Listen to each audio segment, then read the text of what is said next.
para naman sa ating pabaong pampa-good night, ibang klaseng robot na naman ang naimbento sa China. Hindi ito nagsasayaw o tumutulong sa anumang gawain. Wala pala siyang kundi nagbaboxing.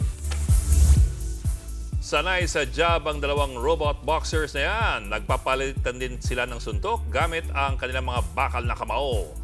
Mukhang confident sa loob ng ring ang dalawang robots. Ayon sa kanilang inventor, inihahanda ang mga fighting robot para sa isang match. Kaya ginawa rin sila para tumanggap ng malalakas na suntok.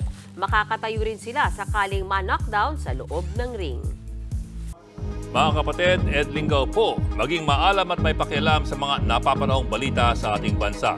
Para sa mas malalimang pagtalakay at paghimay sa mga issue at headlines, tumutok lamang at pag-subscribe sa social media pages ng News 5.